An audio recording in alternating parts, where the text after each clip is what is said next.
tulemast, vaatame järjekordset saadet siin Delfi Meedia stuudios, mille fookuses on Eesti kaitsetööstuse ettevõtted ja tänase saate pealkiri on Sõda küberruumis, mille täpsem fookus on siis need kaitsetööstuse ettevõtted, mis väga lihtsustatult öeldes tegelevad vaenlase paljastamise, peatamise ja purustamisega IT-lahenduste abil. Ning mul on täna külas 3 väga tunnustatud ettevõtte tegijat. Esiteks brigaadikindral reservis Jaak Tarjen, kes on täna küberneetika programmijuht. Lisaks Lauri Alman, kes on Eesti Infotehnoloogia ja Telekommunikatsiooni Liidu juhatuse liige, kus ta siis vastutab küberjulgeoleku eest. Cybexer Technologiesi nõukogu liige ja kaasasutaja ennekõike, mis on Eesti juba tänaseks peaaegu 10-aastane küberjulgeoleku ettevõte, kust tuli ka viimane uudis, laienesite Inglismaale, aga sellest siis saate jooksul täpsemalt. Ja kolmandaks kõige noorem tegija Marko Kaseleht, kes esindab korraga 2 ettevõtet. Tema enda asutatud luureinfo tarkvara Sensus Q ettevõttes on ta jätkuvalt nõukogu liige, aga värskelt on ta siis asunud suunama ka Nortalis kaitsetööstuse suunda. Tervist, džentelmenid! Tervist! Asume kõigepealt sellise traditsioonilise rubriigi juurde, kus me käime korra teie enda ettevõtete toimetamised läbi selles valguses, millega te konkreetselt tegelete kaitsetööstus fookuses. Hakkame küberneetikast peale. Jaa, küberneetika on selline 28 aastat vana Eesti ettevõte, mille tooteid igapäevaselt praktiliselt kõik Eesti inimesed kasutavad ilma seda ise teadmata. Et XT, mida me kõik kiidame ja kasutame, on meie kunagise või meie praeguse tehnoloogiajuhi kunagisest magistritööst tulnud. Sealt võib jätkata. Smart ID on meie krüptograafia vormel ja kõik muud asjad. Aga kaitsetööstuses, mis me teeme? Põhiliselt me oleme keskendunud küberkaitsele, praeguste küberohtude vastu kaitsmisele ja ka tuleviku küberohtude analüüsimisele ja juba nende vastu kaitsmisele. Sest me töötame koos paljude suurte ettevõtetega selliste tuleviku suurte relvasüsteemide väljatöötamisel ja meil on tulemas kvantarvutid, võib-olla veel mõned süsteemid, mida me praegu kasutusel ei ole, analüüsida ei saa, aga me teame, et see oht tuleb nende relvasüsteemide elutsükli kestel, nii et me tegeleme selliste tulevikukindlate süsteemidega. Üks suund kaitsetööstuses. Euroopa Kaitsefondiga on meil mitu nende poolt rahastatud projekti, ühte me juhime, selle nimi on inglise keeles Secure Digital Military Mobility System, ehk siis me ehitame Euroopale välja vägede liikumiseks vajaliku infovahetuse süsteemi, ehk siis kõikidel lubade taotlemine, menetlemine, muu sellega seotud, et kui jalaväeüksus tahaks Saksamaalt tulla Eestisse õppustele, ta ei pea tegelema mitte 5 piirivalvega, mis seal on eraldi igaühe formularidega, vaid see on meile Eesti e-riigis nagu harjumuspärane selline digitaalne süsteem, et see oleks siis ka üle Euroopa militaarpiiride jaoks. Kindlasti ma jätan praegu välja, küberneetika on selline põnev ettevõte, et ma oma vaevalt 3 aastaga seal ei ole kõike selgeks õppinud, kohe ei tule pähe. Meil on 5 osakonda ja instituut, mis teevad kõigil on omad arengusuunad, et ma usun, et siin jutu kestel tuleb mul veel mõtteid, millest rääkida. Pole probleemi. Lauri, Cybexer Technologies. Meie tegeleme küberharjutusväljadega. Küberharjutusväljad nagu ka tavalises sellises kineetilises sõjapidamises harjutusväljad on need, mis võimaldavad üksustel läbi mängida liikumised, testida relvasüsteeme, anda kaitseväelastele seda päris kogemust võimalikult realistlikult, mis tähendab olla sõjas. Siis tegelikult sama asja tuleb teha ka kübermaailmas. Nii et meie tehnoloogia võimaldab läbi mängida kübersõda põhimõtteliselt täies mahus niimoodi, et me ehitame siis nendest nii kaitsvatest kui rünnatavatest objektidest täiuslikud või ka mitte nii täiuslikud, aga vähemalt funktsionaalsed digitaalsed kaksikud ja siis vastavalt sellele, mis selle tiimi eripära on, et kas seda siis kaitsta, rünnata, seda tegevust juhtida, seda meie tehnoloogia võimaldab. Huvitav on see, et tehnoloogia võimaldab nendesse digitaalsetesse kaksikutesse peita ära igasuguseid haavatavusi, aga testida ka mingisuguseid kaitsesüsteeme, aga ka ründesüsteeme, mis on viimasel ajal trend seoses tehisaruga, et me oleme mitmes projektis, kus tehisaru poolt võimestatud siis sellised agendid puhtalt nii-öelda selleks, et omada selles küberlahinguväljal ka heade poolel siis nii-öelda sellist võrdset võimalust harjutavad meie küberharjutusväljas oma tegevuste planeerimisi. Samamoodi oleme rahastatud ka Euroopa Kaitsefondi poolt. Meie juhtida on projektid Citadel, mis peaks andma Euroopa riikidele ja kaitsevägedele selle nii-öelda järgmise põlvkonna küberharjutusvälja tehnoloogia kogu tehisaruga seotud töövoog, mis tähendab seda, et me tegelikult võtame kõik need küberharjutusvälja funktsioonid, mis võivad seisneda siis nii-öelda ründes, kaitses, planeerimises, orkestreerimises, mis iganes, ja vaatame, kuidas me horisontaalselt sellesse saame rakendada tehisaru, mis tegelikult peaks meile andma siis sellise isemõtleva küberharjutusvälja. Ja kui nüüd lihtsustada korra veel seda küberharjutusväljakute näidet, siis mul oli võimalus koroona ajal osaleda ühel teie õppusel Tartu linnas, kus siis võib-olla vaataja jaoks on oluline korra rääkida sellest situatsioonist endast, kus sisuliselt ühes ajahetkes suletakse kõik kraanid, linn on täitunud lumetormiga, linna inimesed, kes on naasmas lasteaiast lastega, aga ka töölt, jäävad lõksu erinevatesse asutustesse. Lumekoristusmasinad ei tööta, sest küberrünnak on maha võtnud mingisuguse tarkvara raamatupidajalt, ei ole võimalik suunata raha järgmistesse kanalitesse, sest neile on tulnud lunavararünnak ja samal ajal helisevad toas kellad, nii kui sa mingi liigutuse teed, läheb alarmkell põlema. Ehk et see on võimalikult realistlik, päris elu sündmuseid kasutavad näited, mida kogu aeg siis töödeldakse ajaaknas, et inimesed panna võimalikult kriitilisse olukorda. Ja anda võimalus see nii-öelda läbi mängida ja läbi elada. Tartu meil on olnud väga hea partner. Tartuga viimane projekt oli meil ise juhtivate sõiduautode nii-öelda ohtude modelleerimine küberharjutusväljal, samamoodi Euroopa Liidu poolt rahastatud projekt, mis tegeleb ka täpselt samamoodi seda laadi nii-öelda linnakeskkonnas olevate ohtudega. Selle konkreetse Tartu õppuse, kus me koos osalesime, selle konkreetne väljund ja linnapea on seda ka ise väga lahkelt kirjutanud. Kui sa mäletad, kuna see õppus toimus, see oli november 2019, siis kui me mäletame, mis toimus märtsis 2020, ja kui sa mäletad selles õppuses, see on suhteliselt avalik õppus, nii et selles õppuses tegelikult Tartu identifitseeris evakuatsioonipunktid, kui see suur rünnak, eks ole, neid lõi ja tegelikult ka kriisijuhtimises mõningad nõrgad kohad. Ja nagu linnapeaga oma kirjas hiljem kirjutas ja videos ka rääkis, seda õppust sai kasutada COVID-i vastases nii-öelda planeerimises. Et kui me mäletame Tartu neid süstimispunkte, mis väga kiiresti kerkisid ja Tartu linna tegevust ja kommunikatsiooni, see tegelikult nagu oli üsnagi silmapaistev. Ja võib-olla ka sellel, et selline õppus lihtsalt nagu 3 või 5 kuud varem toimus, võib-olla sellel oli oma roll. Linn ise ütleb, et sellel oli suur roll. No nii, aga teeme kiire ringi ka Marko juurde. Marko Kaseleht, ühtlasi oled sa ka ju Eesti Kaitse- ja Kosmosetööstuse Liidu nõukogu liige, nii et laiem vaade ka sinu poolt kogu sellele IT-arendustele, mis vaenlast peatada ja paljastada aitavad, aga alustame sellest.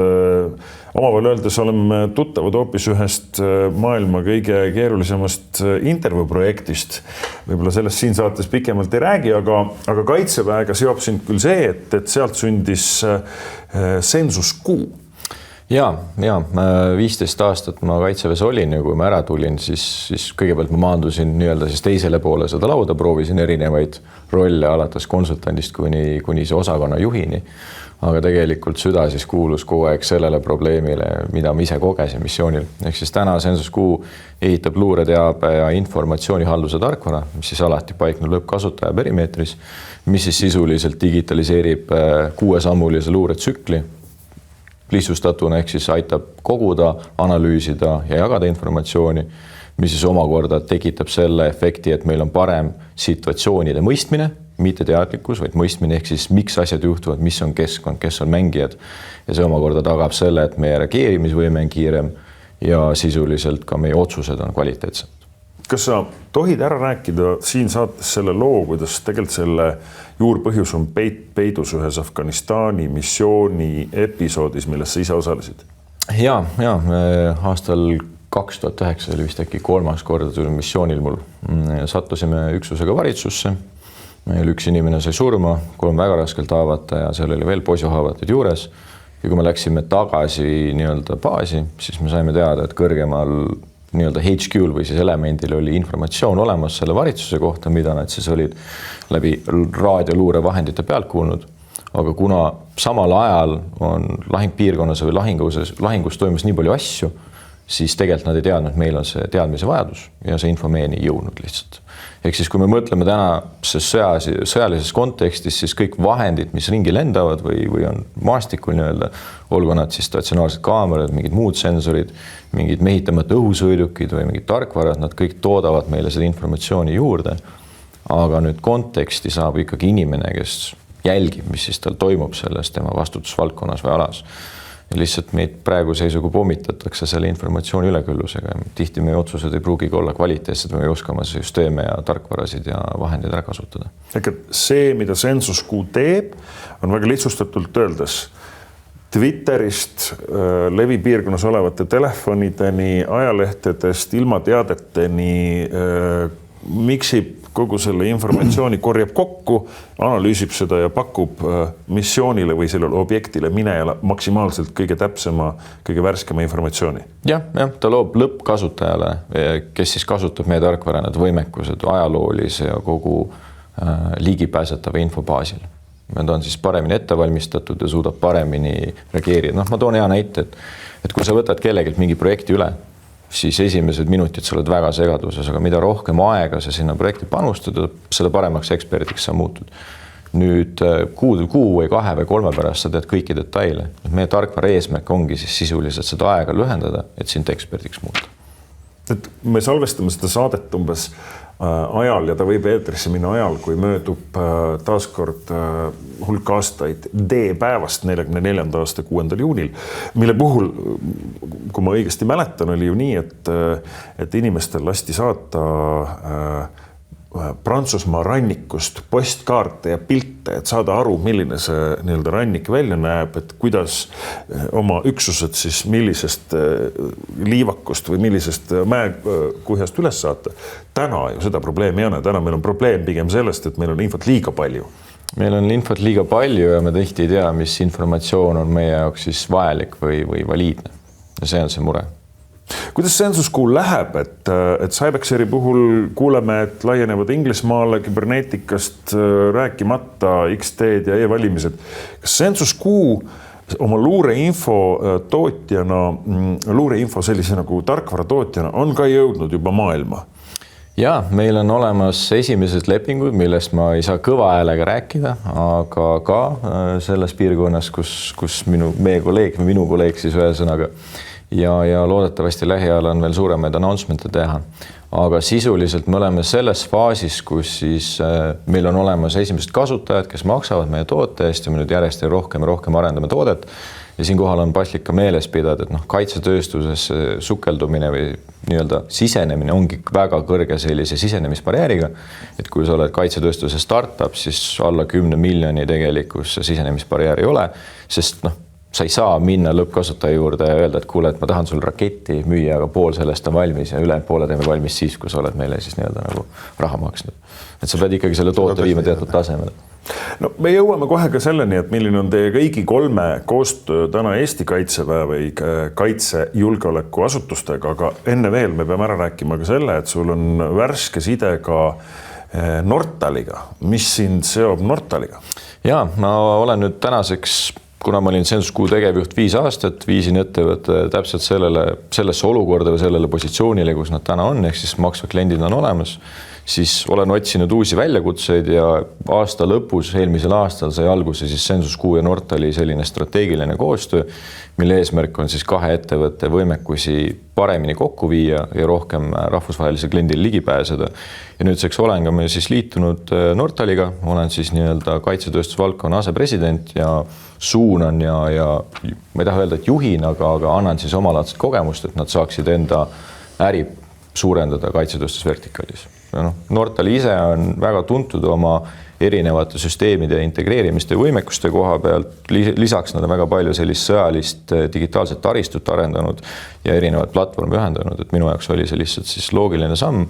Ja siin ennem käis see Citadel läbi, et Nortal on ka siis selle Citadeli üks konsortsiumi liige, lisaks siis IMAX 2 üks konsortsiumi liige ja viimastel aastatel on nad siis teinud päris tugevad investeeringud kaitsetööstussuunda, et kõigepealt viidi nüüd lõpuni see Talgeni ost ja eelmise aasta detsembris, kui ma siis osteti ära UK siis SOC-i teenuse pakkuja Freedot.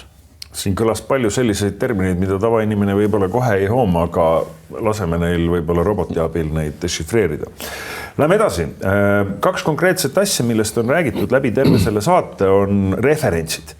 Need on 2 teemat. Ühelt poolt, kuivõrd on Eesti Kaitsevägi julgeolekuasutused ise Eesti kaitsetööstusettevõtete teenuseid, tooteid kasutanud ja kuivõrd on Ukrainas täna, millised on positsioonid. Et ma siin alustan Markost, et me ikkagi oleme sattunud paar korda koos erinevatele õppustele, on ta siis Kaitseliidu õppus või Kaitseväe õppus, kus sa ka laigurina seljas just nimelt oma Sensus Q-ga toimetad. Ma saan aru, et Sensus Q ja Kaitsevägi ja Kaitseliit käivad koos. Ja, me oleme tänaseks saanud siis esmased lepingud paika ja tegelikkuses meie selline loogika oligi seda tarkvara arendades või arendamist alustades see, et meil on olemas alati testimispartner ja tegelikult see Kaitseministeeriumi arendustoetuse konkurss on sellise väga hea nagu baasi sellel loonud. Ja tänase seisuga siis me seda koostööd järjest laiendame. Tänaseks me oleme liikunud ka siis sinna politsei vertikaali ja teeme koostööd ka Eesti Politsei- ja Piirivalveametiga. Aga sa mainisid Ukrainat, et Ukraina koha pealt ma tahaks kohe välja tuua, et meie oleme Ukrainas tegutsenud augustist aastast 2022 ja see tagasiside, mis Ukrainast nagu sellel tootearendusel tuleb, me oleme üritanud ja üritame edaspidi ja viimegi kokku seda siis sellise NATO standardite ja vajadustega, aga see sõda, mida me Ukrainas näeme, on hoopis täiesti teistsugune, mida me isegi osanud ette kujutada. Ja eesmärk ongi siis tuua Ukraina kogemus NATOsse ja ka Eestisse. Ja mis see tähendab? Ukraina kogemus, palju siin on ka siin samas saates räägitud, et NATO kogemus on pikad hankelepingud ja vaatame ja ootame ja kaalume ja mõtleme ja siis lõpuks rakendame. Seal sünnib kõik rindel ja 3 päeva pärast on ta juba toodang. Jah, sest et sul on võimalus ainult minna siis nii-öelda selle vastase arengutega kaasa. Adapt and overcome põhimõte. Ja tegelikkuses, mis nagu ukrainlasi võimaldab või võimustab neid asju tegema, on see, et seal on rodu erinevaid probleeme, aga bürokraatia ei ole nagu takistuseks selleks, et teha innovatsiooni, sest sul ei ole ühtegi muud varianti. Ja see viis, kuidas nad on täna hakanud, hüppame korra selle UAV valdkonna peale, see viis, kuidas on hakanud UAV-sid kasutama või kuidas nagu kogu lahinguväli on tänu UAV-dele muutunud, on täiesti midagi sellist, mida me ei oleks elus ette kujutanudki. Ma olen ise osalenud aastast 2007 kuni 2013 iga aasta mingil sõjalisel operatsioonil, olgu tõesti Afganistan või Iraak, ma olen näinud, kuidas UAV-sid kasutatakse, aga ma ei kujutanud mitte midagi sellist ette, nagu seal on siis individuaalne selline sihtmärgistamine, kõik see informatsioon, kuidas see levib ja mismoodi nagu isegi UAV-dega täna tehakse siis varustuse järelvedu veest kuni laskemoonani. Sa pead nüüd natuke täpsustama, mis seal siis nii erinevat on siis sellest, et mida tavaline võib-olla Eesti inimene teab sõjapidamisest? Meie vahendid juba ainuüksi olid palju kallimad ja palju kõrgemal ja meie eesmärk oli sisuliselt jälgida siis väga suurt maala ja üritada siis tuvastada vastase mustrid oma mehitamata õhusõidukitega. Kui me vaatame ukrainlasi seda, kuidas nad täna UAV-sid kasutavad, alustame sellest, et nad on relvastanud siis need väga väikesed droonid ühesõnaga, pannud sinna peale lõhkeaine, suudavad siis teha kas siis üksuste vastaseid või individuaalselt selliseid sihtmärgistamisi ja täpselt samamoodi, kuidas siis, ma ei tea, 18 000 18 000 eurone droon on võimeline hävitama tanki, mille sihuke keskmine hind on seal 5 miljonit pluss, mis siis on muutnud tangid täiesti kasutusvõimetuks, eks ole, üritatakse pidevalt leida vahendeid, kuidas siis ennast kaitsta nende droonide vastu ja kuidas siis säilitada oma nii-öelda taristut, et see on täna hoopis teistsugune sõda, millega me tegelikult NATO-s ei ole varem kokku puutunud. Lauri, teie ehk et Cybex Technologies, kui ma nüüd õigesti lugesin, toimetab Ukrainas juba 2017. aastast. Jah. 2007. meil on Ukrainas kõva ja hea kogemus ja kindlasti on hea meel, et nii-öelda on õnnestunud selle riigi julgeolekusse panustada juba neid üsna pikki aastaid. 2017 me alustasime Ukraina riigi struktuuride koolitamist küberjulgeoleku teemal.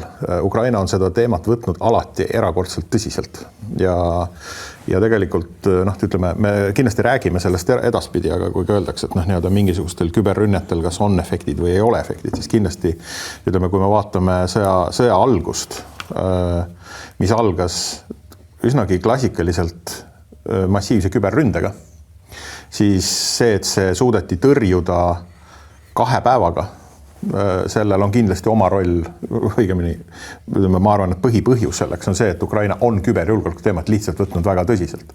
Et venelaste küberrünnak, mis algas tegelikult 2 päeva enne seda geneetilist rünnakut, küberründed algas kuskil 22, kui ma ei eksi, eks ole, 22 veebruar, siis see nii-öelda mitte ainult professionaalsus, aga ka infovahetuse kiirus, see, et seda võetakse tõsiselt, see, et see on olnud kogu aeg radaril Ukrainas, see on tegelikult andnud sellise olulise eelise. Kiiresti siis edasi 2019 meie ettevõtte valmistus ja aitas ette valmistada Ukraina keskvalimiskomisjoni valimiste läbiviimiseks, nii presidendi kui parlamendi valimiste läbiviimiseks. Mängisime läbi täismahulised küberründed valimissüsteemide vastu, kui siis valituks osutus selline tuntud koomik, kuid nagu laiemas poliitikas vähem tuntud Volodymyr Zelenski, siis tegelikult nende valimiste ka sellise, kuidas eesti keeles öeldakse, sellise kohtuliku või siis nii-öelda kübertehnilise ekspertiisi, mille käigus meil õnnestus omistada teatud ründed ka Vene tegijatele avalikult, viis läbi ka meie ettevõtte. Kui me nüüd läheme edasi aastasse, kui ma ei eksi, siis 2021, üsna kohe, kui sõda algas, tekkis Ukrainal ikkagi vajadus väga suurel hulgal valmistada ette neid inimesi, kes seal küberlahinguväljal toimetavad. Ja tõepoolest kõigile neile, kes ütlevad, küberlahinguvälja Ukraina sõjas ei ole, ma ütlen, et neid on ja seal toimetavad 100 inimesed iga päev tuhandete ja tuhandete ohtudega.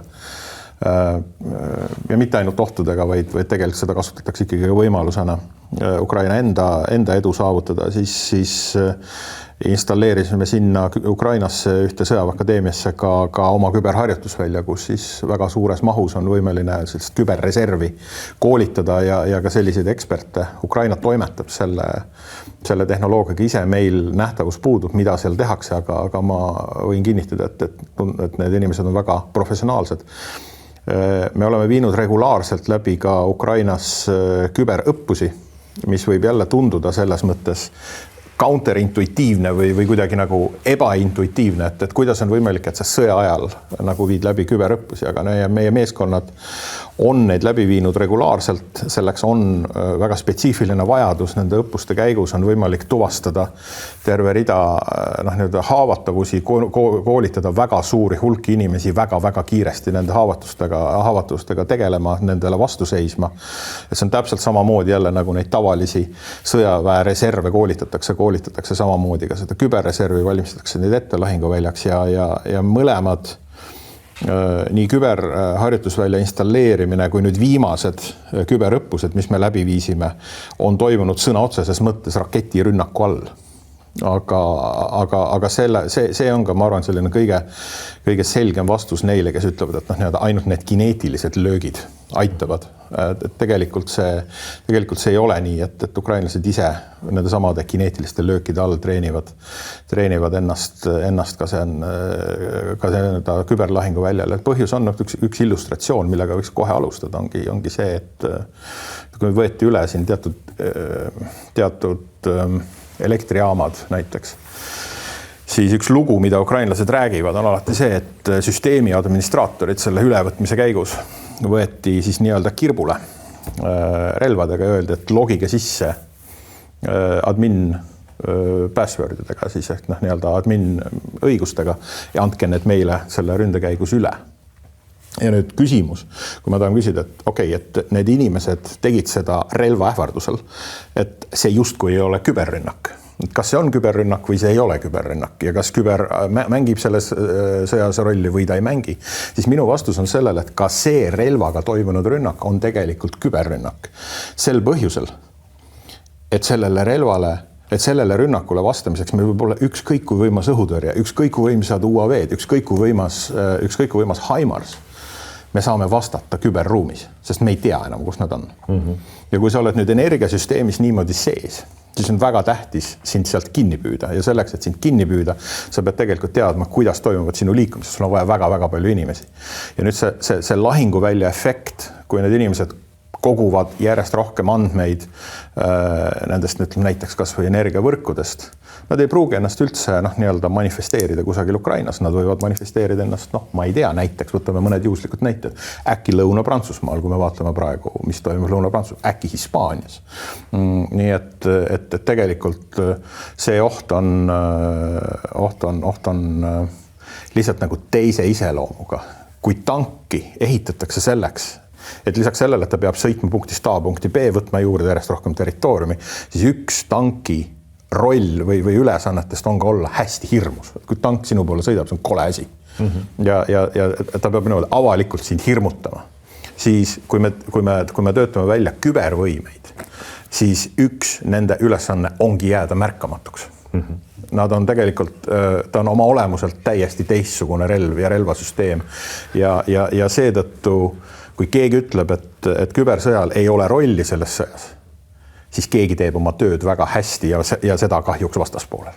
Me kohe jõuame kübersõja olemuseni ka, aga korra veel Cybexer Technologiesi Eesti jälg läbi Tartu on meil juba ära räägitud, aga milline see kaitsejulgeolekusektori referents on?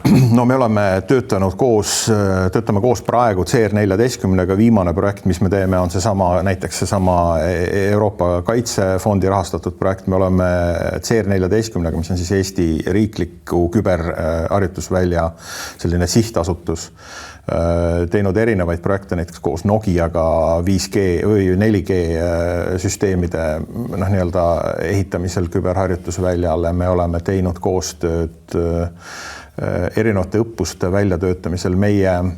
Meie üks olulisemaid koostööpartnereid on Euroopa Kaitseagentuur. Me oleme erinevates inkarnatsioonides tegelikult juba aastast 2014 teinud koostööd Euroopa Kaitseagentuuris küberõppuste vallas. Me koolitame alates aastast 2020, kui ma ei eksi, kõiki Euroopa MIL-CERT on siis sõjavägede küberkaitseüksusi. Nende lõpustel on muidugi osalenud ka Eesti. See aasta me seda lepingut uuesti pikendasime Euroopa Kaitseagentuuriga ja teeme seda koostöös CR14-ga. Et need suhted on head, et lihtsalt enamik meie käibest on ekspordikäive, me teeme, ma usuks kuskil 90%. Aga me teeme Eestis, oleme teinud ka koostööd loomulikult RIAga ja kõikide teiste asutustega, kellega koostööd teha annab. Kindral Tarian, kuidas kybernetikaga seis? Kaitseväes ja Ukrainas?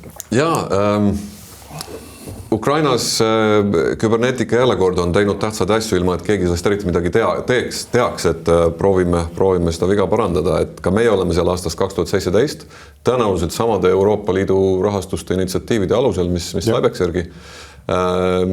Ukraina e-riik jookseb samamoodi XT-laadsel tootel, mis on meie poolt paigaldatud. Me kutsume seda Unified Exchange Platform, mis on nagu edasi arendatud ja kohandatud XT-laadne toode. Ukraina on kindlasti kõige suurem XT-d kasutav riik maailmas, et see on meile olnud väga põnev väljakutse ja väga hea, et see sai operatsiooniliseks enne suure sõja saabumist ja selle suure sõja ajal nüüd Ukraina on ise ja koostöös meiega oma selle maailmakuulsa DIA äpi sinna peale jooksma pannud. Et maailm teab DIA-st rohkem kui sellest meie XT-st, aga me ei ole kadedad, et Ukraina vajab praegu igat toetust ja tähelepanu, et see DIA jookseb nii-öelda meie XT võrgu peal, ta saab info samamoodi nagu Eestis toimib XT iseseisvatest, eraldiseisvatest turvalistest serveritest, et ei ole ühte tsentraalset serverit, mis tekitab haavatavust, on sarnane selline detsentraliseeritud info jagamise toimimise põhimõte, mis Ukraina e-riigis toimub ja me jätkame seda koostööd, on jätkuprojektid, me parandame seda turvalisust.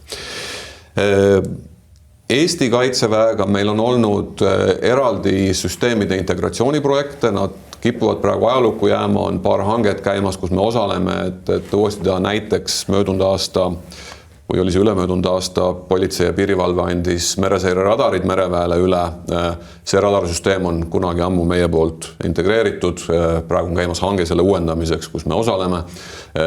Ja kõige huvitavam näide minu jaoks, ma olin ise õhuseire divisjoni ülem, kui õhuvägi sai Lockheed Martini esimese kaugmaa radari.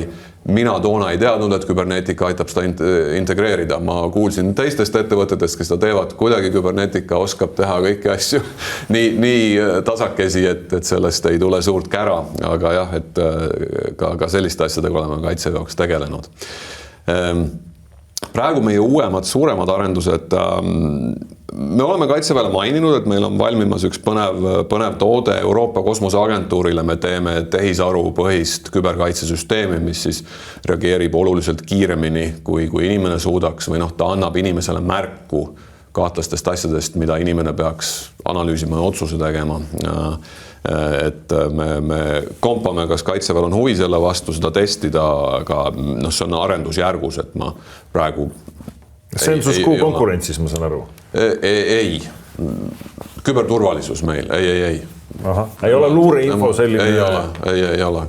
Küberturvalisus, et kui on pahad mängijad võrgus, täpselt see, millest Lauri siin rääkis, et siis me avastaksime ja juhiksime inimeste tähelepanu, et selle vastu on vaja kaitsta, et kui sisuliselt hästi lihtsalt öeldud,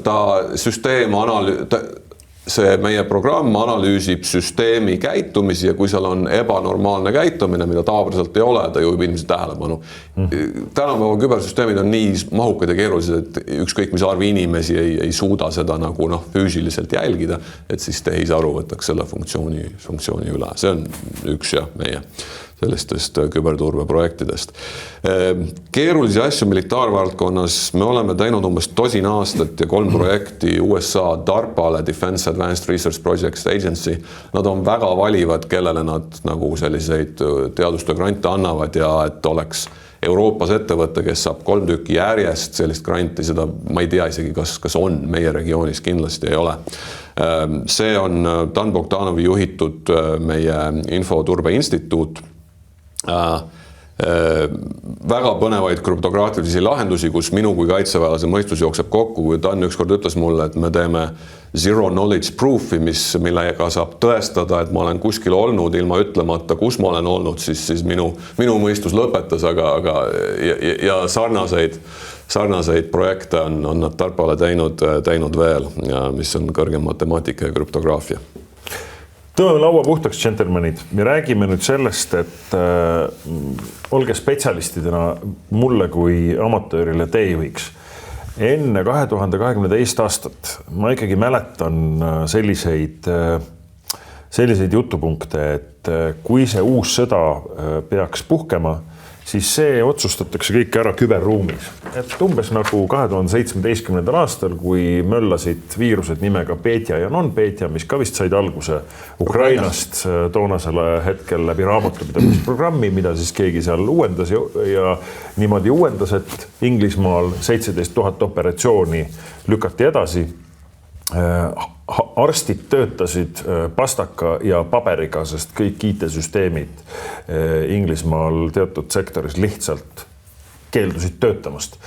Ehk et arvati, et see umbes selliselt välja näebki, et kuna selleks ajaks oli väidetavalt juba Ukrainas ühe elektrijaamaga juba midagi sarnast olnud, et järsku avastati, et mingisugune hiir liigub kellegi teise ekraanil, midagi oli juba ära kaaperdatud, et küllap see nii toimibki, et tulevad mehed, küberruumis kaaperdatakse riik, XD suletakse, ütleme siis Eesti näitel 2200 erinevat e-teenust, võetakse vangi, inimesed ei saa enam raha üle kanda, ei oska enam nupule vajutada, lihtsalt tuli ei lähe põlema.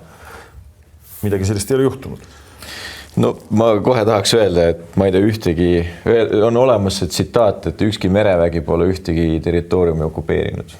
Põhimõtteliselt täpselt samamoodi, et tegelikult me peame aru saama sellest, et küberrünnak ei asenda tegelikult sellist füüsilist kontrolli territooriumile ja tahes tahtmata, jah, ta omab küll sellist efekti, ta on väga tüütu, tal on taktikaline ja tihti ka strateegiline mõju, kuid see jääb ajutiseks, sest et me räägime ikkagi sellest, et reaalne võitlus nõuab mingisugust jalaväge, mingisuguseid muid võimalusi ja tegelikkuses kõige lihtsam selgitus sellel ongi see, et küber toetab seda, kuid ei asenda. Ja võib-olla see ongi nagu ennem seda 2022 või mis iganes aasta siin välja tõid, me ei olnudki sellist seda näinud, nagu täna on. See on väga palju asju tuleb meil üllatusena, väga palju selliseid, kuidas ma ütlen, siis strateegiaid, mida ka siis venelased kasutavad Ukrainas. Jah, seda haklihamasinrünnakut me kujutasime kõik ette, aga mis nad selle edasi tegema hakanud on ka kõikidele sõjandusekspertidele tihti üllatuseks.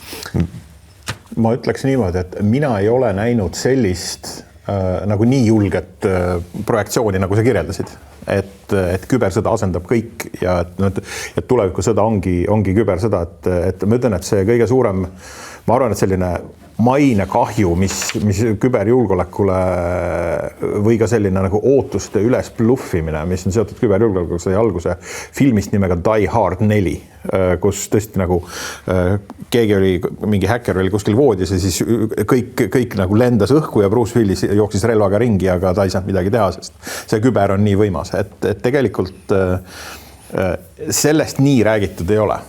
Räägitud on ikkagi sellest ja räägitud järjest rohkem, võib-olla kui me viime meid ka, ma viin korra sellisesse nagu ekskursioonile. Mina alustasin Kaitseministeeriumis kantslerina aastal 2004, Eesti oli olnud NATO liige 4 kuud sel ajal, august, ütleme mai, juuni, juuli, august. Ja augustis sai alguse selline protsess, mille nimi oli NATO transformatsiooniprotsess, kus siis erinevad riigid pidid NATOle andma oma soovitusi, mis 20 aasta pärast võiks olla ohtlik ja kuidas ohupilt välja võiks näha.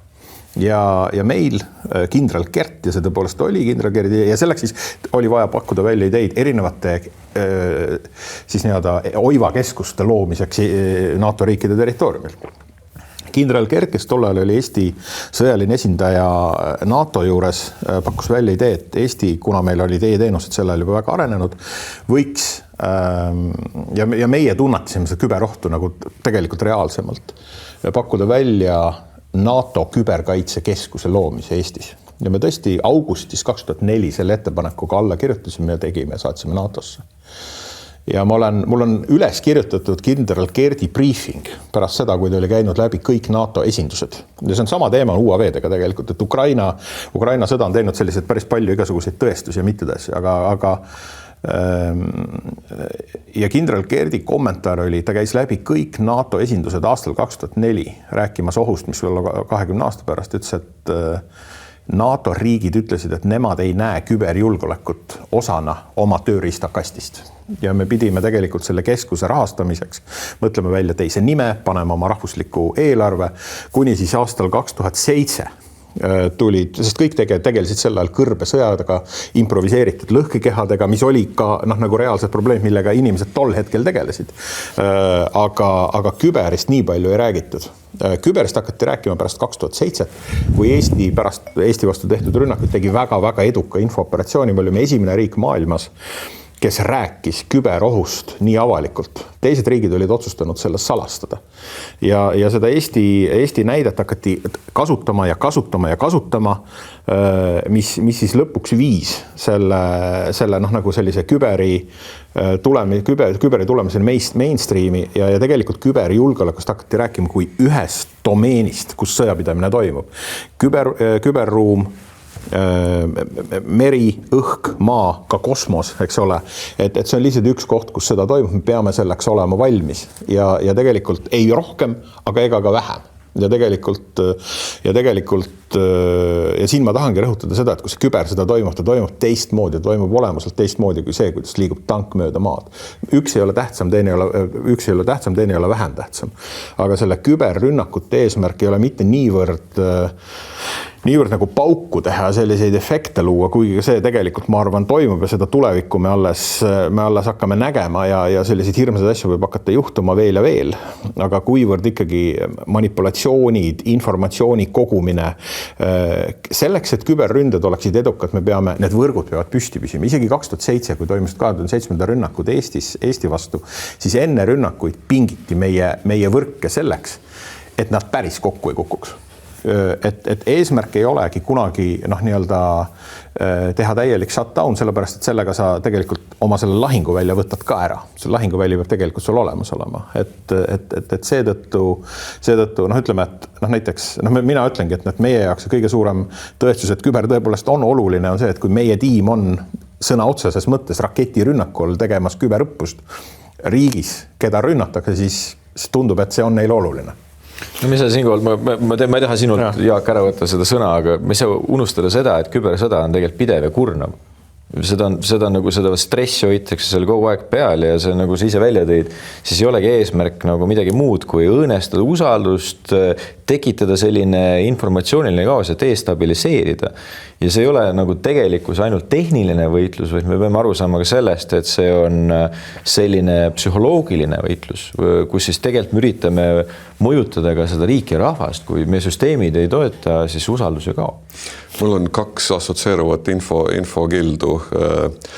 Lauri mainis 2004 Eesti ettepanekut. 2005 sügisel ma raporteerisin sinna samasse ACT-sse, Allied Command Transformationisse Norfolkis ja ma olin seal kõrge kindrali käsundusohvitser ja kui me valmistasime ette tema sügisest visiiti Eestisse, siis ma nägin tema paksu staabianalüüsi, mis tal oli ettevalmistav raamat tehtud ja sealt oli 5 lehekülge, mitte rohkem sellest samast kirjast, mis ütles sisuliselt, et küber ei ole NATO teema, küber ei ole praegu militaarteema, me sõdime Afganistanis, seal on teised probleemid, seal ei ole küberit ja Eestil tõenäoliselt puudub know-how, kompetents ja ressursid sellise keskuse mehitamiseks. Kõik, punkt. Ja, läks aeg mööda, meil oli reklaami vaja. 2018 sai Jaak Tarjenist NATO kooperatiivse küberkaitse kompetentsikeskuse juht. Jah, nii oli, aga jah, meil oli head reklaami vaja ja appi tuli Venemaa, et see 2007 rünnak Eestile, see oli hea. Ja teine infokild, nüüd sõjaajal olen ka Ukrainas käinud suure sõjaajal, aga nüüd ma käisin 2022 jaanuaris, kuskil jaanuari keskel, ehk siis 6 aega enne selle suure rünnaku algust, käisin Eesti küberdelegatsiooniga Kiievis. Ja seal külastasime nagu erinevaid tsiviil- ja militaar küberjulgeolekuga seotud keskusi ja enamustes kohtades oli seal näha ühe suure liitlasriigi või teisele suure liitlasriigi spetsialiste abiks neid aitamas, et Ukraina on seda võtnud väga süstemaatiliselt, sest mis need petjad ja notpetjad 2014-15, kui need suuremad läbikukkumised Ukrainal küberruumis olid, nad said siis aru ja nad tegid häid järeldusi ja liitlased on neid tõsiselt aidanud. Alati initsiatiiv tuleb on ju koduriigist, et Ukraina on väga tubli öelda, et on sellele tähelepanu pööranud ja siis liitlased on nende ümber kogunenud juba pikka aega, juba 10 aastat, et neid aidata, et nad küberruumis vastu peaksid, sest see on pidev sõda. miks nüüd visuaalselt seda ei saagi näha, aga miks me sellest nii palju ei kuule? No sest see kineetiline sõda on nii brutaalne, et ajalehed ei kirjuta sul küber. Ma igaks üks võin teid rahustada, et läbi terve 8 saate on räägitud sellest, kui suur roll on IT erinevatel arendustel, alates Ranteloni jammeritest, lõpetades Kratworksi droonidega, mis kõik vahele jäävad, et täna Ukrainas ei tõuse droonid õhku, kui ei ole leitud uut arendust sinna peale, mis Vene jammerid maha murrab ja vastupidi, eks ju, kaaperdatakse droone otse õhus ja nii edasi, et see kõik on ju osa sellest kübersõjast, eks ju, aga võib-olla see fookus, mida me siin samas saates vaatame, on natukene sellel samal, et ma tegin 1,5 aastat tagasi tegin küberväe juhatuse toonase ühe juhi Kristo Palsiga tegin intervjuu ühes teises saates, kus ta rääkis, et tegelikult on Eesti sõjas Venemaaga, kübersõjas Venemaaga veel enne 2022 aastat, kui see Ukrainas täiemahuliselt kasvas ja ma mäletan sealt ühte numbrit, et rünnakud või ütleme sellist koputamised Eesti ettevõtete riigiasutuste ustele sooviga rünnata, varastada, pantvangi võtta, lunavara rünnakuga kuidagi nagu siis maha murda, et neid tehakse 8 korda rohkem kui pronksi öö ajal 2007. aastal. Ehk et neid mõõdetakse minutis või päevas miljonite, kui mitte miljarditega. Ehk et tegelikult me lihtsalt ei näe seda, sest Eesti enda kübervägi oskab neid väga edukalt takistada.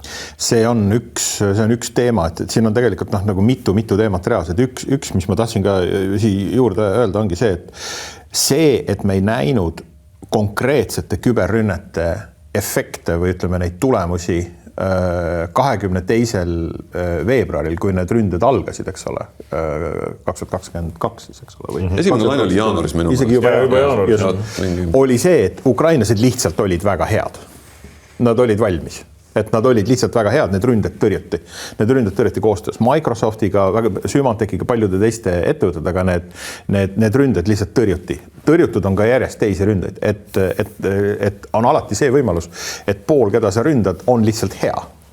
Ja see, mida me võib-olla nägime siin hiljuti Hispaanias, mida me praegu näeme Lõuna-Prantsusmaal, et see võib olla üks näide jälle sellest, kui sa väga hea ei ole ja võib-olla seda ei prioritiseeri või kui me räägime viimastest rünnakutest, mida on pannud toime näiteks, ütleme seal väidetavalt siis grupeeringus on hiinlastega seotud Salt Typhoon, Volt Typhoon Ameerikas, siis üks vastavalt kriitilise infraettevõtete vastu, teine vastavalt telekomi ettevõtete vastu, kus on telekomi ettevõtete puhul kätte saadud ja see on avalik info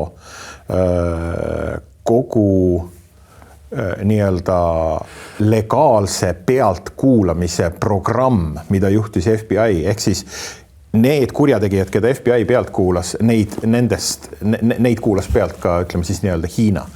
Väidetavalt ka on see infokadu olnud sügavam, et see on tegelikult, lihtsalt on võimalus, et ukrainlased võtsid seda tõsiselt. Nii et jah.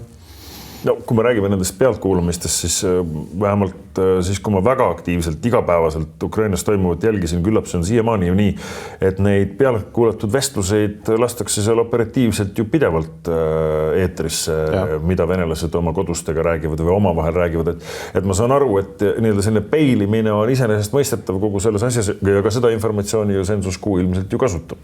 Ja meil ongi, kui me vaatame korra Census-Q perspektiivi läbi, siis me oleme selline all source ehk siis kõikide infoallikate nii-öelda ülene tarkvara. Meil ei ole vahet, kus see info tuleb, on ta siis avalikud allikad, on ta taktikaline informatsioon, tuleb ta kuskilt mingi pildina. Me üritame kogu aeg leida siis, kuidas andmepunkte omavahel kokku luua või viia ja anda siis selle lõppkasutajale selline võimekus, et saab helikopteri vaatest minna siis sellisesse detailvaatesse, omades kogu aeg seda pilti. Aga ma ütlen, et tahes-tahtmata kogu see maailm on meil siin igatepidi muutumises, et sa enne mainisid seda Eesti asja, et siin on selle koha peal kindlasti suuremad eksperdid kui mina, aga mida me saame täna järeldada, et see ei ole enam nii, nagu ta kunagi võis olla, võis tunduda, et kas siis üksikud mingid häkkerid või mingid grupid nagu teevad koordineeritud mingid rünnakuid. Täna me räägime venelaste puhul ikkagi sellisest riiklikult juhitud sellisest süsteemsest õõnestustegevusest. Lihtsalt selleks, et testida meie enda perimeetrit ja sisuliselt tegeleda siis sellise psyopsi ehk siis psühholoogiliste operatsioonidega, kujundamaks meie elanikkonna meelsust. See küberkaitsega tegelemine on üks väheseid tänamatuid valdkondi, kus edu väga harva premeeritakse ja premeeritakse ebaedu. Ja mida ma sellega silmas pean tegelikult nii-öelda, kui me rangelt võtame ja kuna ma olin siis ka Eesti riigiteenistus, ma võin seda vist niimoodi öelda, et 2007, kui meil nii-öelda üsnagi palju asju, 2007. aasta küberründed Eestis oli tunda, ühiskond tundis seda, midagi läks maha, midagi ei olnud, kõik rääkisid sellest. Meil ei olnud ka päris täpset plaani, kuidas nendele rünnetele lõpp panna, siis mõnes mõttes seda premeeriti. Selles mõttes, et see on nii-öelda sellest on saanud mingi oluline milestone Eesti riigikaitse arengus, et sellest sai algus Euroopa küberkaitsestrateegia, NATO küberkaitsestrateegia, saame keskuse ja nii edasi. See on ära kell. See, mida täna teeb näiteks RIA, Eesti CERT või ka küberväejuhatus, seda selles mõttes ei premeerita, kuigi see on kordades suurem, nagu sa ise ütlesid, sellega, mis toimus Eestis aastal 2007, kuna ühiskond seda ei tunneta. Ja sul jätkub tegelikult ja sul tekib see oht alati, et kuna teda ei ole näha või kui ühiskond ei tunne või keegi ei karju või keegi ei näe oma, ma ei tea, online meediat või ei saa teha pangatehingut sellepärast, et see kaitse on lihtsalt nii efektiivne, siis see on kohutavalt riskantne asi, sest tankid tänavatel ei sõida, sul ei ole seda nagu neid rususid, nagu me näeme, meil on terve rida ikoonilisi pilte ukrainlaste poolt puruks tulistatud Vene kolonnidest, eks ole, tegelikult see sama asi on olnud ka küberruumis, tegelikult seda teeb Eesti iga päev küberruumis ja see on hästi ohtlik ja seetõttu on hästi oluline distsipliin, mis on küberkaitses, on omistamine, kus näiteks Census-Q nendel tarkvaradel, samamoodi see, mida Cybernetica teeb, aga ka see, mida Cybexer teeb, on oluline roll, et me alati ütleksime välja, kes on mingi ründe taga, et see rünne toimus. Isegi siis, kui me ei suuda teha väga efektiivset vastutegevust või et kui see rahvusvahelise õiguse süsteem täna nii hästi ei toimi, see nagu ohu artikuleerimine on hästi-hästi oluline, sest see on ainus asi, mida me saame tegelikult teha näidates, et need küberründed on tegelikult tõesed ja toimivad. Kui ma olin NATO küberkaitse koostöökeskuse direktor, siis meilt käis läbi selle palju riiklikke delegatsioone ja ministrid ja muud poliitikud tihti küsisid, et andke soovitus, mida me peame tegema. Mu soovitus oli, et teil on väga raske ülesanne. Te peate investeerima sinna, kus edu kriteerium on see, et mitte midagi ei juhtu. Aga poliitikud oli hirmus raske seda teha, et ma investeerin sinna 10, 100 või rohkem miljonit sõltuvalt riigi suurusest selleks, et jätkuvalt mitte midagi ei juhtuks. Et see on, poliitikud ju tahavad deklareerida alati võitu, et näete, et ma investeerisin, tulem on see. Tulem on see, et me ei saanud pihta, tõrjusime ära, aga elu läheb samamoodi edasi. Et see on poliitiliselt väga raske. Eesti on seda päris hästi suutnud. Eks mida lähemal inimesed sellele vorsti tegemisel on, seda rohkem nad ütlevad, et alati saaks palju rohkem sinna investeerida. Kindlasti on palju seal vananevaid süsteeme, see on selline...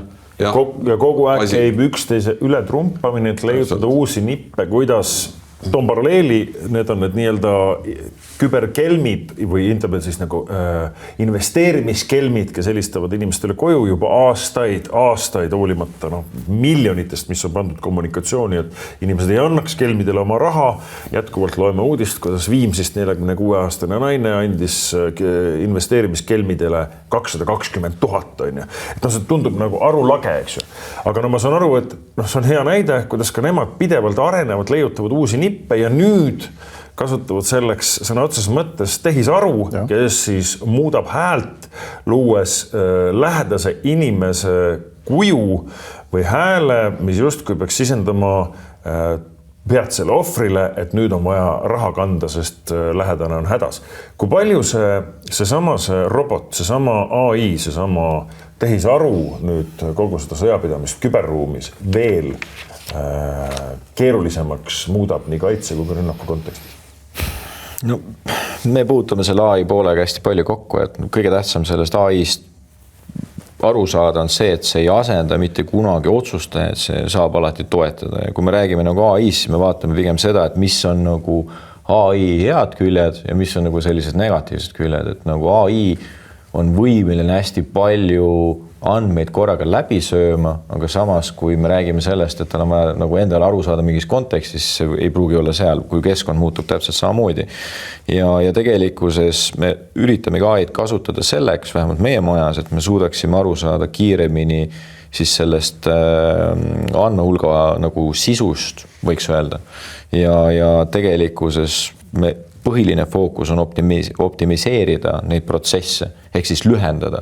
Kui me räägime nagu sellest OODA loopist, ehk siis eesti keele enda vootsükkel, vaata, otsusta, orienteeru, tegutse, eks ole, siis me räägimegi täna sellest, kus AI toetab siis sellest tsükli 2 esimeses faasis, et siis järgmised faasid saaksid olla kiiremad ja efektiivsemad, ehk siis ta aitab meil vaadelda, ehk siis aru saada, mis info meil sisse jookseb, see infot kiiremini koguda ja orienteeruda, et meie jaoks nagu selle põhifookus välja tuua selleks, et me inimestena saaksime otsustada ja tegutseda.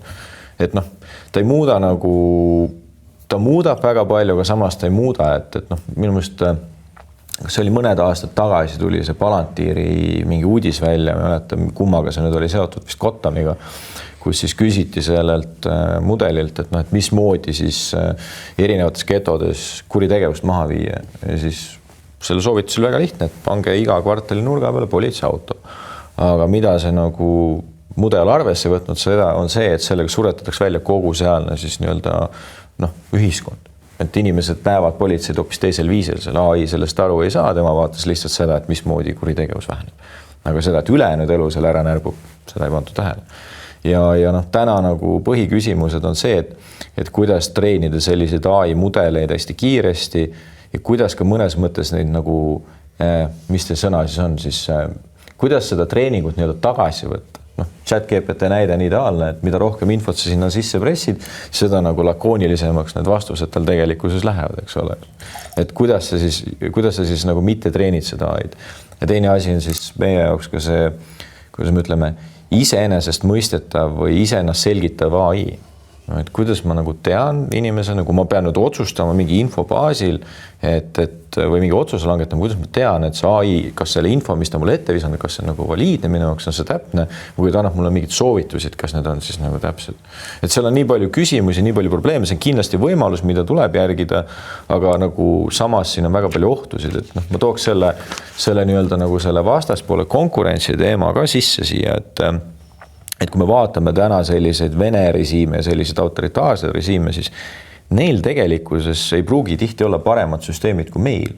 Neil on lihtsalt see, et nende see õiglusriik ja piirangud ei ole samad, mis meil. Nad ei pea nagu järgima neid samu loogikaid ja seadusid nagu meie ja siis nad saavadki kiiremini, paremini testida ja tihti lihtsalt läbi selle nad on agressiivsed. AI kasutus täpselt samamoodi, Hiina, Venemaa tõenäoliselt nagu väga-väga palju rohkem ees, me ei tea veel. Täpselt. See, et meie rõhume sellele eetikale on ainuõige, me peame seda tegema, meie ühiskond ei kannataks teistmoodi välja, aga see seob meil niimoodi ühe käe külje peale kinni, et need riigid, kes sellele eetikale rõhku ei pane, nemad saavad palju agressiivsemalt areneda. Ja see kehtib tavaliste relvasüsteemide arendamisel ka, et kui sa ei nõua nagu 100% täpsust või 99%, see on 90 on piisavalt ja kui 10 läheb mööda ja tapab tsiviilinimesi selle relva puhul, siis mis vahet seal on, mõtleb Venemaa ja Hiina arendus, põhiliselt Venemaa. Meil, lääne ühiskond ei võtaks seda vastu, sellepärast ongi meie relvad on hirmus kallid. See on probleem ja see transleerub kõik ka sinna tehisaru valdkonda, et me nõuame endalt väga sellist eetilist rakendust, mis alati sellistes otsustavas kriitilises kohas küsib inimese operaatorilt, nii nagu me nõuame, et inimene teeb lõpliku otsuse. Ma pakun, et Venemaa ja Hiina tehisaru lahendused, nendel antakse tehisarule õigus minna vastu rünnakule, minna kuskile häkkida sisse, mida meie mis on rahvusvahelise õiguse rikkumine, kui nad teevad seda igapäevaselt nagunii nende luurestruktuurid, siis nendel ei tundu see nagu mingi moraalne barjäär, meie ei saa selliseid lahendusi teha. Sellepärast on muidugi oht, et kui tekib täiskonflikt, siis meie oleme aeglasemad. Et nende otsuse tsükkel on kiirem, ta on rohkem automatiseeritud, nad aksepteerivad mõned üle agressiivsusest tehtud vead, aga nad on kiiremad. AI-ga on hästi palju igasuguseid teemasid, aga ütleme, et kui seda hakata järjest nii-öelda kübervaldkonnas koorima, siis tõesti, et me peame oma sammud seadma väga tihti selle järgi, mida vastased teevad, et paraku me oleme üsna suured sabassörkijad sellest tavalises küberkaitses juba nii või naa.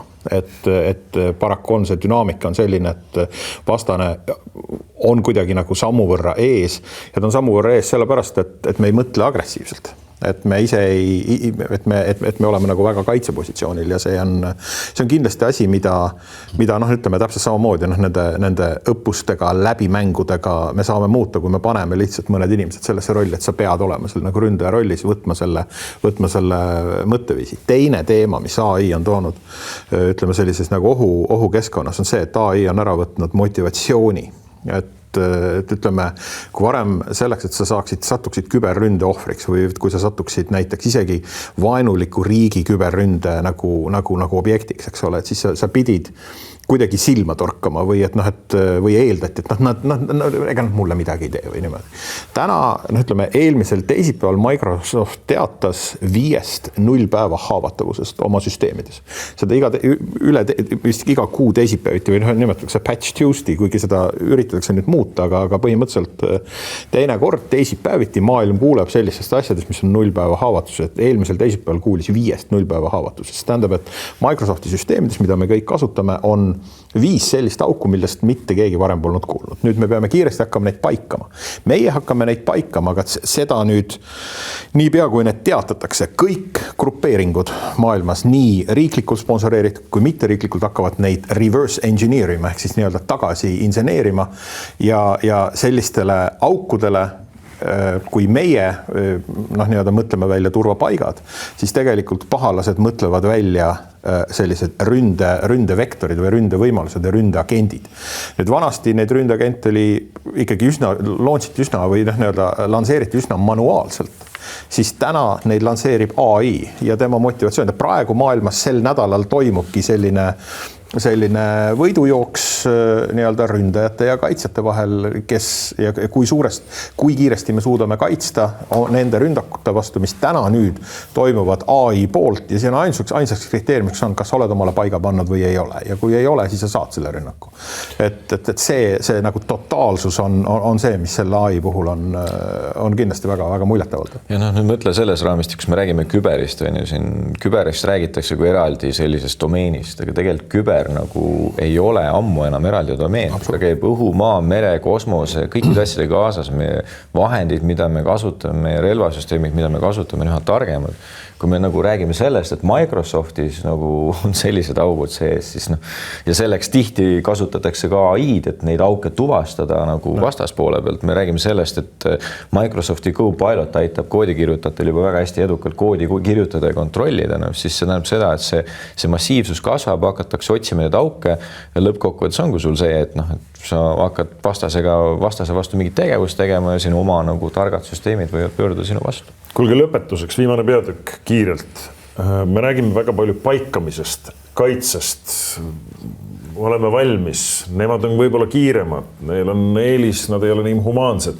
No ma usun, et iga korvpallimängu sõnavara kasutades me võime olla kaitses väga tugevad, aga me peame lõpuks ikkagi mängu võitmiseks korvega viskama. Ehk et ma tean operatsioone, kus on siin-seal Venemaa linnades üle võetud televõrk ja näidatud Vremja asemel mingisugust Ukraina teemalist sõnavõttu või Zelenski sõnavõttu või küberruumis korraldatud mingisuguseid sabotaaže, kus inimesed on juhitud parema käe asemel vasakule ja nii edasi. Aga neid selliseid nagu suuri võite tõenäoliselt kirjutab kunagi ajalugu, eks ju, aga me ikkagi rünnata ka ju oskame. Me oskame välja peilida, rünnata, saboteerida, teha midagi, et vaenlane ei tuleks, ei tahaks tulla, nende relvad ei käivituks, droonid ei tõuseks ja me suudame seda. Noh, see oli vist juba 2010, kui Iraanis tuumatsentrifuugid äkitselt läksid sünkroonist välja millegi pärast ja purunesid seetõttu. No selle puhul öeldakse, et see oli juutide suurepärane operatsioon mälupulgaga, mille nad viskasid parklasse, mille üks uudishimulik inimene, ehk et jälle inimene sealt üles korjas ja selles jaamas oma arvutisse toppis. Noh, aga ikkagi küberrünnak. See on täpselt samamoodi nagu see relvaga ähvardamine, et ta ikkagi kood on kood. Aga minu küsimus, kas me Euroopa riikidena, kas me Eestina oleme ka rünnaku kontekstis tugevad? No see on nagu kõige suurema templiga teema meie ühiskonnas, et mina võin lihtsalt öelda, et mul on puudunud teadmisvajadus, et ma ei tea no, seda. Aga jah. Ma räägin õppuste kontekstis. See on absoluutselt selge, et me peame suutma leida sellise nagu rahuliku ja kohati ka avaliku viisi nagu nendel teemadel rääkida. Et loomulikult mingisugused konkreetsed võimed ja võib-olla konkreetsed meetodid nad ongi kõige salastatum teema, eks ole, aga tegelikult ka peab tekkima selline ühest küljest debatt, aga teisest küljest ka arusaam, et see on normaalne osa riigi funktsioonist, et kui me ostame Haimarseid või kui me ostame tanke või kui me ostame soomukeid, mis peavad liikuma eest oma olemuselt ju ka kedagi ründama, siis täpselt samamoodi sellised võimed peavad tekkima küberruumis. Ma väga loodan, et need mingil määral ju on ka olemas, et selles mõttes see on osa normaalsest protsessist, et siin ma pean tegelikult ütleme sellise eraldi teemana. Mina olen neid võrrelnud selliste bussiradadega, et meie armastame tohutult piiranguid ja me armastame tohutult nagu pookida erinevaid rahvusvahelise õiguse kontseptsioone teemadesse, kus nad tegelikult võib-olla ei peaks rakenduma. Et eriti ka näiteks mingid analoogiaid. Küsimus on see, et kas me saame küberruumi puhul rääkida klassikalises mõttes territoriaalsuses, et see miks, see kõik on nii väga sensitiivne, on see, et meil kuskil ajusopis toimub selline mõte, et kui ma nüüd lähen kuhugi välisriigis asuvasse serverisse, eks ole, siis ma kuidagi nagu ründan teise riigi territooriumit. Me tegelikult teame, et see nii ei ole. See dünaamika on päeva lõpuks, jah, et võib-olla see isegi on nagu füüsiliselt teise riigi territooriumil, aga sa ei saa efektiivselt teatud juhtudel viia läbi kaitset, kui sa tegelikult ei tee mingisuguseid samme ründamiseks. Võib-olla väga hea podcast oli endise NSA ülemaga, kes ütles põhimõtteliselt, et ilma sellise automaatse kättemaksuta meil ei ole tegelikult võimalik rääkida täielikust küberresilientsist või sellisest Absoluutselt, sinna ma tahangi jõuda. Kas meie ka võtame maha Venemaa linnade maksusüsteeme? Ma võiks enda omalt poolt niimoodi öelda, et minu jaoks nagu kogu see kübervõimekus on ühtepidi on ta kilp või kogu küber on ühtepidi kilp, ta on lahinguväli, aga ta on ka mõõk tegelikkuses. Ja me peame aru saama, milliseid tohutuid võimalusi ja võimekusi see tegelikkuses endas kätkeb.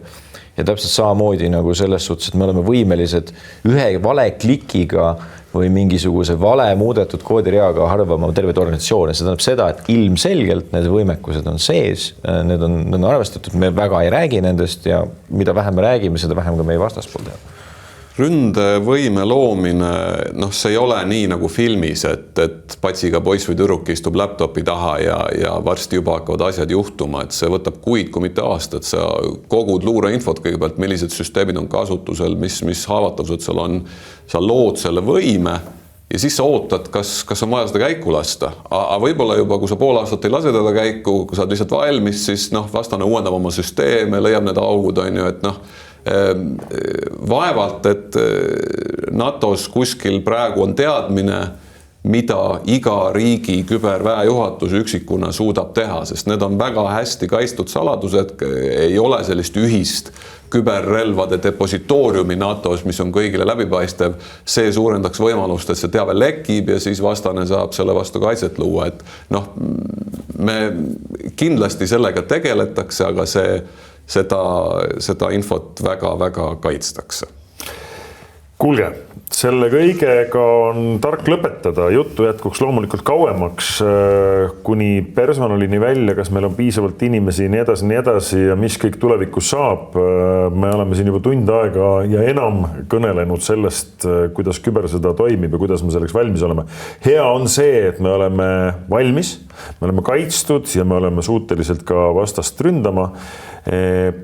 Loodetavasti sellel teemal räägitakse tulevikus veel ja ajaloost saab nendest operatsioonidest, nii nagu sellest samast Iraani tuumajaama halvamisest kuulda lugusid ka Ukrainast ja siit samast Eestist.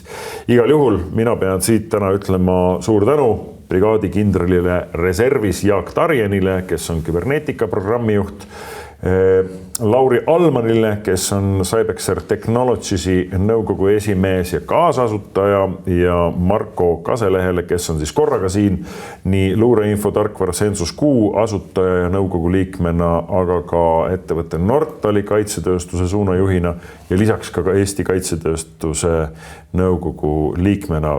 Gentlemanid, suur tänu teile, oli väga põnev. Mina olen jätkuvalt Rasmus Kage ettevõttest Agenda ja me kohtume veel vähemalt ühe korra.